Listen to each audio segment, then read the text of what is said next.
Straight Shift with the Car Chick, the podcast that's all about cars, buying, selling, fixing, and driving, and sometimes running fast if you're the Car Chick. Now, here she is. Hey everyone, and welcome to the Straight Shift. Today we need to talk about a little more of a serious topic. I want to talk about how the coronavirus outbreak is going to affect the U.S. automotive industry and how it's going to affect you as a car owner and potential car buyer. I really debated whether or not I wanted to cover this topic because I don't want to contribute to the mass panic and fear that is so rapidly spreading through our country and is causing there to be exactly 0 squares of toilet paper anywhere in this country. There's no toilet paper, people. You know people are panicking when there's no toilet paper. But I've had enough people ask me how this is, affecting my business and how this is going to affect the automotive industry in general that I am obligated to give you guys this information. But I also wanted to make sure that I'm reporting on it from a very journalistic standpoint. So I've spent a lot of time this week doing some pretty deep research and only using sources inside the automotive industry. I'm not relying on what other media outlets are reporting and all of that, the hype and just kind of the fear mongering that's going on. I mean, our media does an important job, but sometimes they do spread fear in order to sell, newspapers and ads and whatnot. So I have gotten this information directly from sources inside the automotive industry. I've been making phone calls, I've been sending emails, I've been sending text messages, and I have gone into our internal industry automotive news to see the data and the reports that are truly coming out of the parts of the world where the virus has been hitting the hardest so far. But I promise you guys, this is not going to be a depressing podcast. There's some good news in here, and I want to kind of keep this on at least a semi-positive note. We are dealing with a crisis, and that crisis is probably going to get worse before it gets better. But having actual facts, and there will be some speculation in here too, and I'll let you know when I go into speculation territory versus when we're in actual fact territory. So I want to talk about 3 main areas where the virus outbreak is affecting us, and that is parts availability, car availability, and car sales. So let's just jump into it. Oh, and I'm also going to talk about what the U.S. automakers are doing on their end to help contain the spread of the virus and to protect their employees, because that's actually really super positive stuff. China, of course, is the epicenter of this outbreak, and it has seen its automotive industry effectively shut down since the end of January. And this is a really big deal. China has been the world's largest producer of cars and car parts since 2008. Everybody makes cars in China now. Even the Japanese companies like Toyota and Honda and Nissan have plants in China. GM has a ton of plants in China.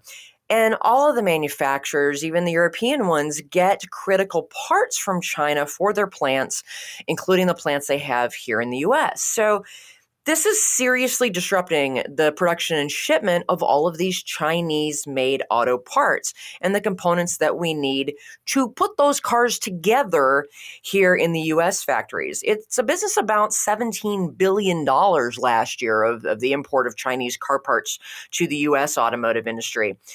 And, even more, factoring in the parts that are shipped to Mexico, shipped to Canada, even outside the U.S., every car manufacturing plant in the world is feeling the crunch of the production basically coming to a screeching halt in China. The outbreak in Japan is also hurting us. We import over $50 billion worth of Japanese-made cars and car parts every year. And automakers like GM and Fiat-Chrysler, Honda, Hyundai, even Tesla, they are already struggling to maintain their supplies.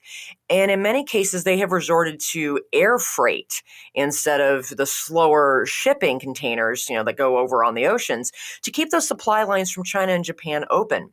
They're worried about everything from engine parts to electronics to airbags, even brake pads. Simple things like nuts and bolts that we need to actually put all these parts together into a car are coming out of China. And if we can't get nuts and bolts, obviously we're not going to be able to build cars. General Motors had that big strike that lasted about 6 weeks last fall. And even in just that short 6-week period, they really felt the impact to their own plants and their dealer showrooms, but also at the independent service shops that relied on the GM produced parts. Those parts quickly fell into short supply, and that was just from a 6-week labor strike. So we know what the effects of a supply shortage can be. Now, the good news is that the automakers have learned from a lot of those supply shortages in the past. As soon as this virus started hitting China, they knew that they were going to face serious supply problems. So they took immediate action to start mitigating those risks and protecting that critical supply chain. A lot of the manufacturers have literally been stockpiling parts for the U.S. plants and their plants around the world. Kind of like people have been stockpiling toilet paper here. Now, Subaru makes the popular Ascent and Outback SUVs along with the legacy sedan in a plant in Indiana, and they're in really good shape there, at least right now. They get parts from Japan and China, but they knew ahead of time and they stockpiled those parts. So far, they're not seeing a need to slow down the production of the Ascent and the Outback. Unfortunately, their super duper popular Forester and Crosstreks, like, for example, the Crosstrek that I'm buying for a client right now, that we've been having trouble finding it. The inventory of those cars, because they are produced at the plant in Japan, and that's come to a screeching halt as well. We're starting to see those inventory levels on dealer lots here in the U.S. start to dwindle. And I've got a really close relationship with Subaru, and one of the Subaru general managers here in Charlotte is a very good friend of mine. And she said that they're seeing their allocations, which means every month each dealer is given a certain number of allocations, basically a number of cars, a quota that they are allowed to request from the manufacturer for their inventory. And the more cars they sell, the more allocations they get to sell more cars next month. Well, those allocations for certain vehicles are being cut in half because all of the inventory of those cars that exists is either already on dealer lots or it had already come off the production line before the virus outbreak hit and the plants had to shut down, and those cars are already floating across the pond, in containers. They're already in transit, but there aren't any new vehicles coming off the production line right now to continue that supply line. So there's a possibility that certain makes and model vehicles like the Subaru Forester, which is one of the best-selling SUVs on the whole market, we could see those literally disappear. We could go down to zero and there would be none of them available until they can get those plants reopened to get production back up to speed.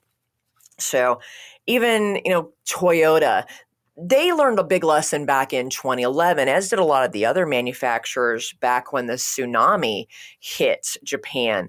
And they realized that, keeping all of your eggs in one basket in one place in the world probably isn't the best risk mitigation strategy. So they started looking at their global production and global supply lines and kind of spreading things out so that if one place has some sort of crisis and they lose the supply line from that area, they can rely on supplies from other areas in the world. That being said, they can't do that completely. And even the Toyota dealers have gotten an email warning them, hey, even as soon as next week, you may start seeing some rationing of your allocations of vehicles like the 4Runner and the little CHR, because those are still produced over in Japan and production is being hampered. So even the Korean and German manufacturers, they're in the same boat too. They import as many parts from China and Japan, and they're concerned about their supply lines. Even the automakers in India that make those weird little cars that we don't even get here in the US, they're feeling it. So literally, there is no area of the global automotive industry that is going to go untouched and unscathed by this virus outbreak.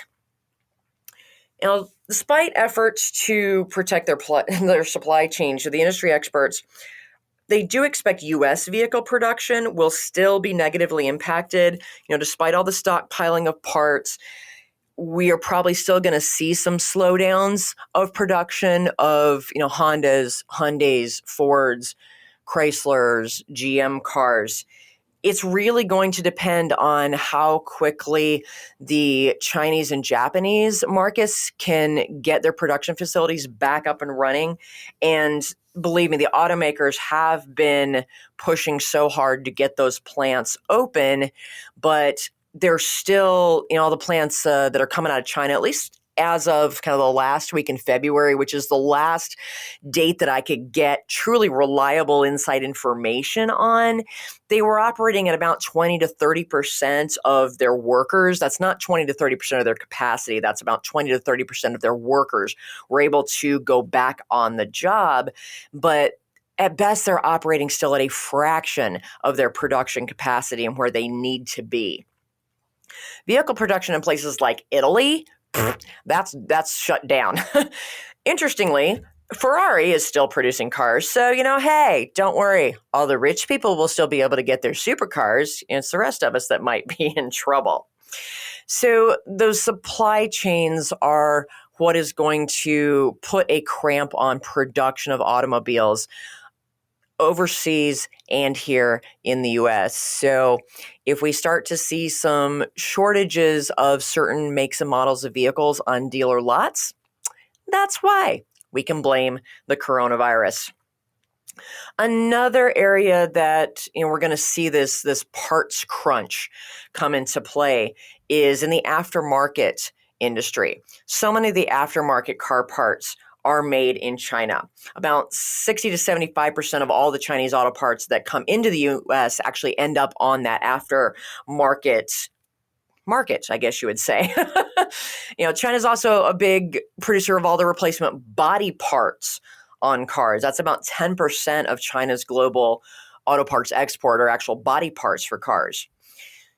Chinese tires. Think about how many tires nowadays are made in China that we could see suddenly it may be difficult for us to get tires. So if your car needs servicing, you need to do some repairs, you need to get new tires, heaven forbid you get into an accident and your car needs a new quarter panel or a new hood, we could start seeing some shortages of those parts in the U.S. market. So if your car needs some work, you might want to consider having that done sooner rather than later while the parts are still available.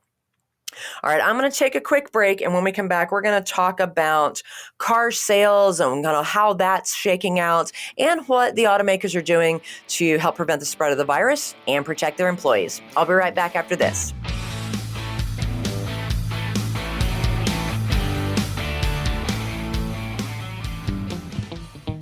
Do you hate car shopping? Do you worry about being taken advantage of or about finding the right car at a great price? Buying a car can be a frustrating and time-consuming experience. But what if you could get a great deal without having to do a ton of research, without having to haggle, and without the fear of buying a lemon? You can. As your personal car shopper, the Car Chick will help you pick the perfect car based on your unique lifestyle, budget, and personality. She'll handle all of the legwork and negotiating for you. All you have to do is sign the papers and take the keys. It's that easy. To learn how the Car Chick can save you time, money, and hassle on your next car purchase, give us a call at 704-248-8706. That's 704-248-8706. Or visit us on the web at thecarchick.com.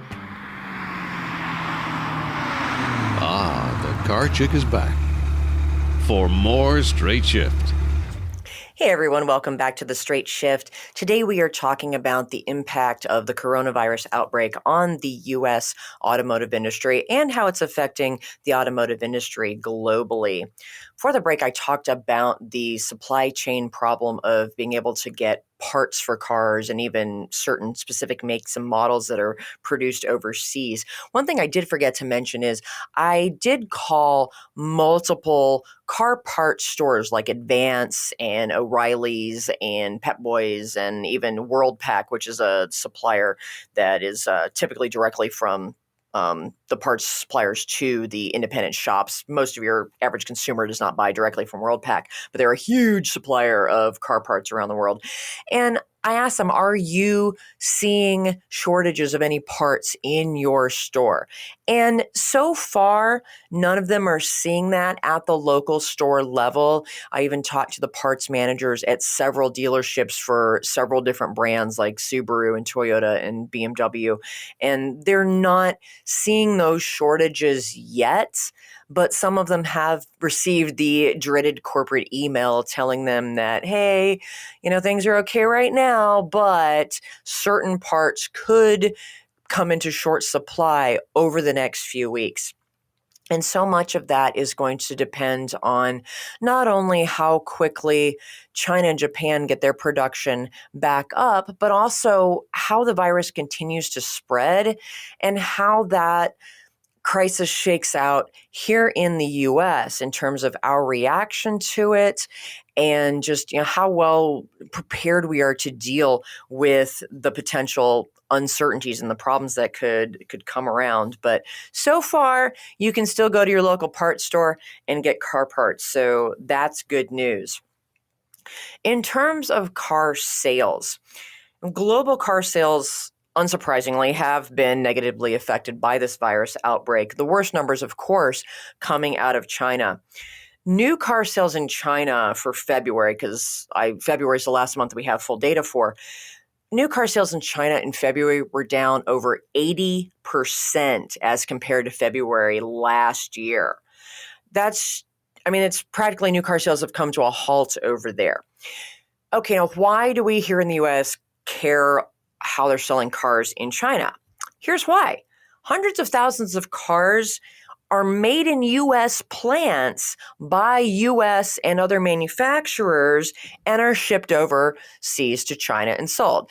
It's kind of crazy. Like cars and car parts are made all over the country and then they're shipped to other countries and then they're assembled as cars and they're all shipped back all over the place to sell the completed cars. So it looks like a spaghetti on the map of the world in terms of how all the parts and the cars themselves are just shipped around the world and we're trading parts and cars.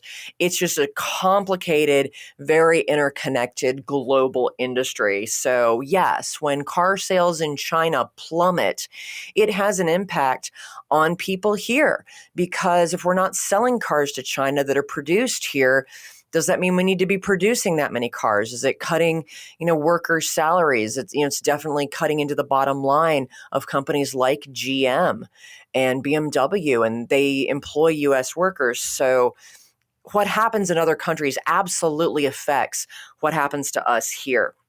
You're amazed. Tesla sells cars to China, Toyota, Ford, Jeep, as I said, GM, Mercedes, they all build thousands and thousands and thousands of cars in the United States, in plants here, and then ship them over and sell them to China. More Buicks are sold in China than anywhere else in the world. Apparently, Chinese people love Buicks. Hey, more power to them. They are comfortable cars. So as those sales, not only in China, but around the world suffer, the U.S. manufacturers are going to suffer too, and the plants here are going to suffer. So we have to be aware of how interconnected our economies all are. Now, the coronavirus epidemic has not really appeared to have an impact on the U.S. car sales as of February. Actually, February car sales this year were a little bit up from February sales last year, and all the analysts had been predicting a decline in new car sales in 2020 anyway. Obviously, now they're predicting a bigger decline, but February was a pleasant surprise for everybody in the industry as numbers were a little bit up in the U.S. But again, that could change, and the situation could change rapidly depending on how the virus spread unfolds here in the U.S. And one of the things that could rapidly change is we could very quickly go from a supply problem, the problem of not being able to produce enough cars because we're not getting the parts, to now we're getting production ramped back up. We're getting the parts. We're able to produce the cars. We're able to produce the supply.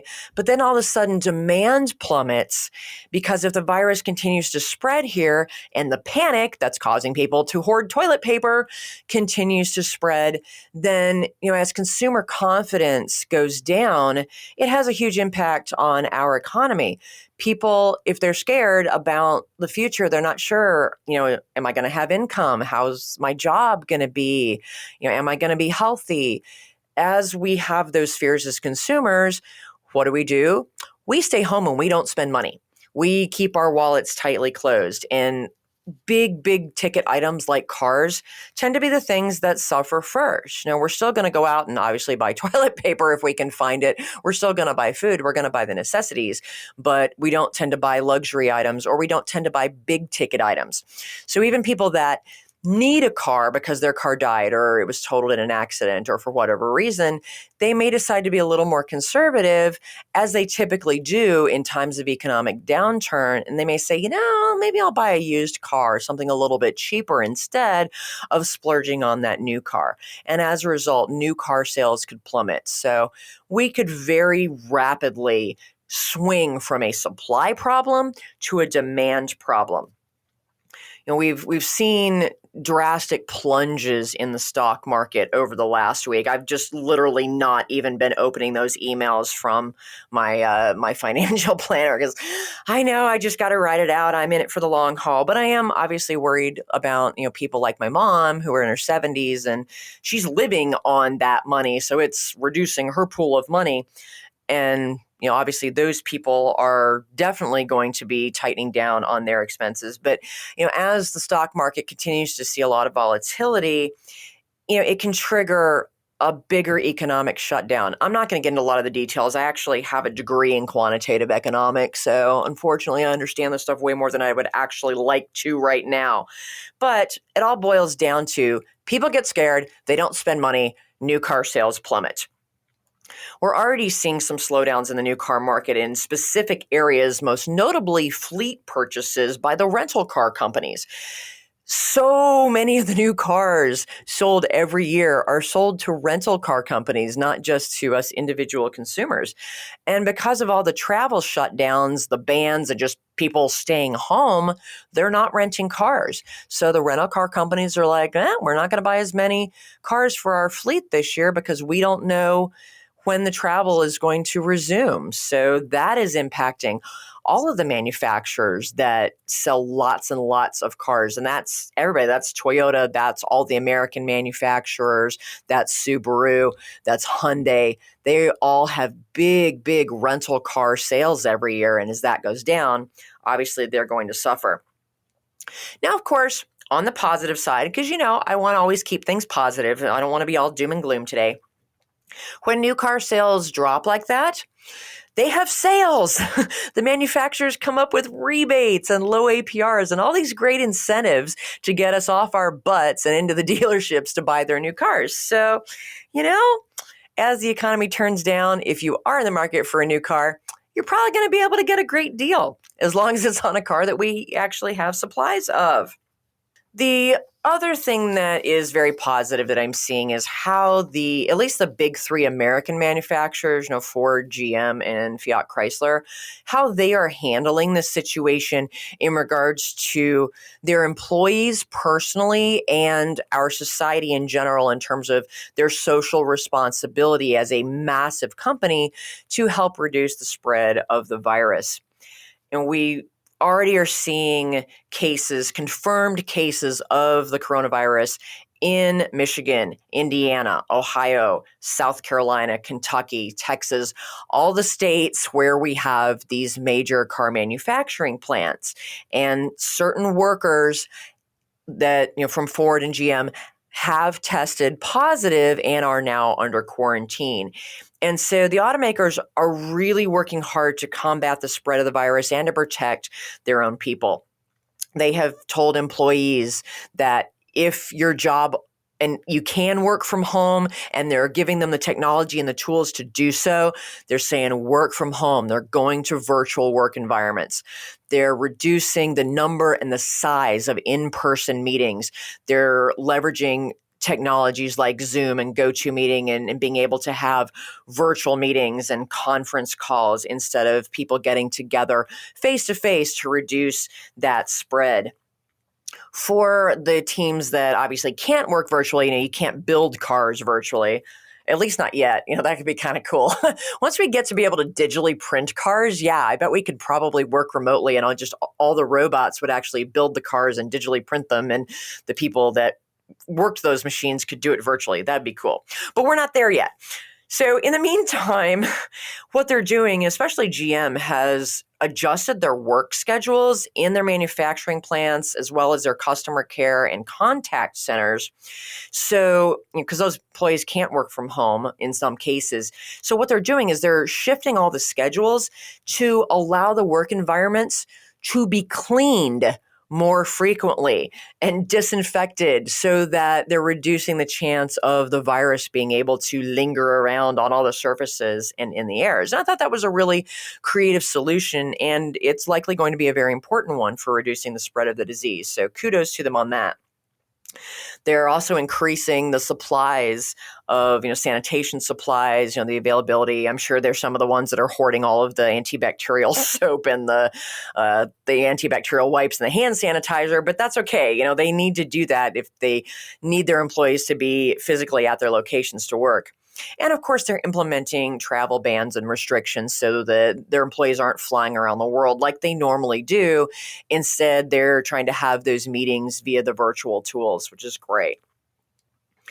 Another great thing is that they are implementing visitor protocols and restrictions. So people just can't, come into the plants. A lot of times they have these plant tours, and, as tourists, we can go in and we can see how they build the cars. And I've done that at the BMW plant about 2 hours away from me in Spartanburg, South Carolina.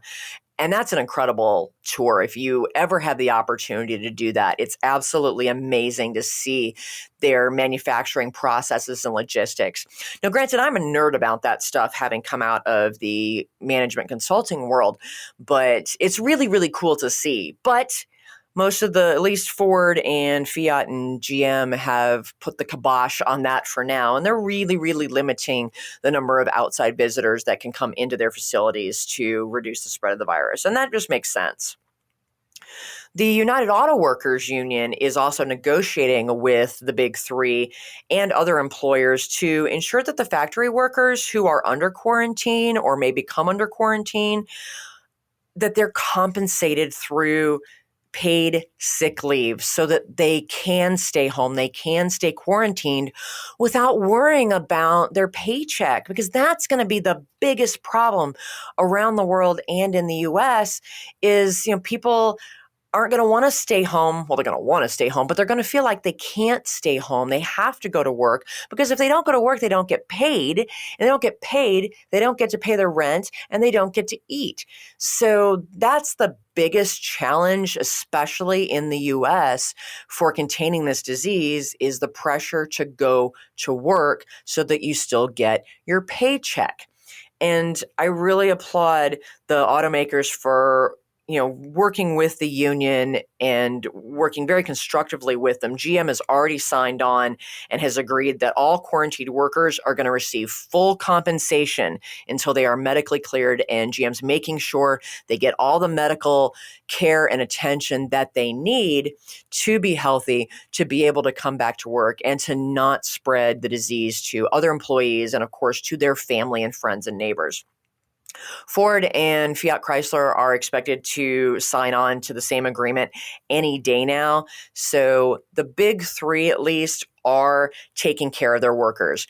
I don't have data on what, Honda and Toyota and Hyundai and everybody else are doing at their plants here in the US, but I can only hope that they are following similar protocols and will have similar agreements with their employees. And most of them are non-union, but that they will still take care of their employees and make sure that when people do need to take that sick leave, that they can, and they won't have to worry about their paycheck being docked for it. So what should you do as a potential car buyer and as a car owner during this challenging time? Because the reality is, yes, this coronavirus outbreak is negatively impacting the U.S. automotive industry, and unfortunately, it will probably get worse before it gets better. So here's what you can do. If you want a new car that is produced in Japan or China, if you want a Subaru Forester, you want a Toyota 4Runner, I would recommend buying it now while there are still supplies, because we don't know how long that supply chain may be disrupted, and we literally could run out of those cars, and that could last for several months. We just don't know. It's going to depend on how this virus is managed. As I said earlier, if your car needs service and repairs, do it sooner rather than later while you can still get the parts. Don't get into any accidents. Don't crash your car. Don't crash somebody else's car, because if you do, you might not be able to get the body panels and the other parts to fix it. So everybody drive safely and don't crash into anything. That's probably a good thing to do just anytime, but especially right now. And also, don't panic. If you want to buy a car but you want to, I don't want to go to the dealership and test drive cars that other people have touched and be in the dealership and sitting in chairs and tables where other people have been, where I might expose myself or my loved ones to this disease. Guess what? We've been able to shop for cars online forever. And this is what I have been preaching anyway. I always tell people, under even ideal circumstances, don't ever go into the dealership to negotiate a car deal. Do all of your research online, do all your homework, do all your negotiating. If you need to go test drive a car, definitely go and test drive that car. Schedule an appointment and make sure, tell the dealership, hey, can you please make sure the car has been wiped down really well before I test drive it? And wear some nitrile gloves. I have tons of nitrile gloves because we're always working on cars, so I'm wearing them all the time anyway. But, nobody is going to look at you funny right now if you go into a dealership or anywhere else for that matter wearing a pair of nitrile gloves to help protect yourself. Nitrile is better than latex because, one, people have latex allergies, but latex is also a little bit porous and little tiny microscopic things can get through it. Nitrile is not. That's why they've gone to those in hospitals. So get yourself some nitrile gloves. Don't hoard them. Just buy one box and you can wear those on your test drive. And then, of course, leave right after your test drive. Go home, wash your hands thoroughly. They say you have to wash your hands for 20 seconds in order to kill the germs. And it's been really funny because I've seen on Facebook everybody coming up with these memes of different songs and things that they can sing or recite that take 20 seconds to keep themselves entertained or to teach children how long you should be washing your hands for. And me being the total nerd that I am, I've realized that really any of the introductory scrolls to any of the Star Wars movies takes about 20 seconds to recite. Of course, that assumes you're as big of a nerd as I am and that you can recite all 9 of those from memory. But wash your hands for 20 seconds when you get back from the car dealership.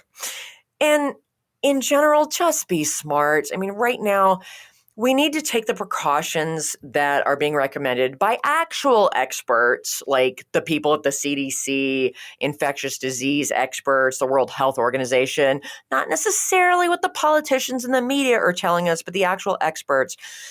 But we also can't let fear and panic dominate all of our thoughts and actions. We need to be kind. We need to be compassionate. We need to be understanding. And we need to get through this together. Because anytime we face a crisis like this, the only way we're going to get through it is if we work together. So don't let this stop you from buying a car. Don't let this stop you from getting the service work you need on your car, but just be smart about it. So quit hoarding the toilet paper and go wash your hands. Until next time, folks, I'm out of here. Drive safely. The Straight Shift podcast is copyright Leanne Shattuck, The Car Chick, 2017. All views expressed by guest and or co-hosts are those of the guest and or co-hosts, and not necessarily those of Leanne Shattuck or The Car Chick.